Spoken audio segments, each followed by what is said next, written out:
Israeli aircraft allegedly launched a surprise strike against Iranian targets in Syria, bombing several installations in the war-torn country's Homs Governorate. Turning now to Israel's northern neighbor, where Israeli aircraft reportedly launched a surprise bombardment in Syria yesterday evening, targeting several installations in the war-torn country's Homs Governorate.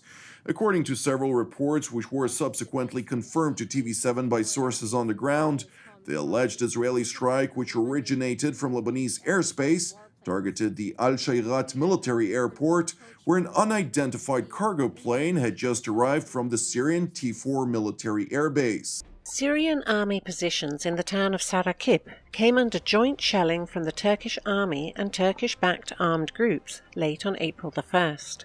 Strikes were carried out from the area of Al-Mastuma, where Turkish military positions are located. The April the 1st incident became the second attack on Syrian army troops in the area in the last 3 days. At the same time, Turkish forces continue their military build-up in the Idlib de-escalation zone. 2 more convoys with armoured vehicles and artillery pieces crossed the border into Syria. On April the 7th, Syrian troops and patriotic activists blocked a US military convoy near the city of Al-Kamishli in northeastern Syria and forced it to turn back to its permanent positions. This became the 3rd such incident in the area in the last 2 weeks. Hospitals and medical clinics have repeatedly come under attack in Syria. Scenes like these caused outrage around the world. Under considerable pressure last summer, the UN Secretary-General Antonio Guterres set up a board of inquiry to look into 7 incidents. It's now produced its report, saying it was highly probable that the Assad regime and its allies were responsible for 3 attacks, plausible they were behind another attack, and highly probable the Syrian government alone carried out a 5th bombing. These men have been in this prison for more than a year, since Islamic State militants were defeated in their last stronghold in Syria. Thousands of the prisoners in northeastern Syria are foreigners from 50 different countries. None have been investigated, charged, or tried. After repeated unanswered calls for countries to take back their nationals or form an international court, the regional government here was planning to start holding trials last month. Prisoners said a judgment, any judgment, would be better than the endless wait.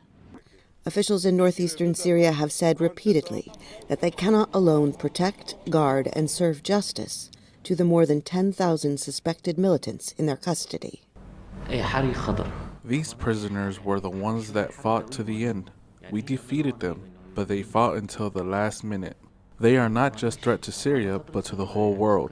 Since the very start, President Assad has had one objective: staying in power. And he's been prepared to do pretty much anything to achieve it. Although he denies it, the West has accused him of war crimes. From indiscriminate bombing to using chemical weapons, his forces are thought to have been responsible for most of the conflict's deaths. A report just released by the UN's chemical weapons watchdog is blaming Syria's government air force for sarin and chlorine attacks perpetrated in 2017. And it's been a long, drawn-out process to try and get a proper investigation to work out who was responsible for chemical attacks. This report, which is looking initially at 3 incidents, is very, very clear. The 3 incidents that took place on the 24th of March 2017, the 25th of March 2017, and the 30th of March 2017, as you say, chlorine and sarin attacks. They say they've looked at all the possibilities, and they say, based on a degree of certainty on reasonable grounds, they believe that the Syrian government was responsible. The Syrian Air Force were flying the planes. They say they believe this would have had orders from the highest level of the Syrian government. So this is something very important. This has been a long saga on chemical weapons in Syria, but for the first time, an international body, not a judicial finding, but a technical finding, says the Syrian government did it.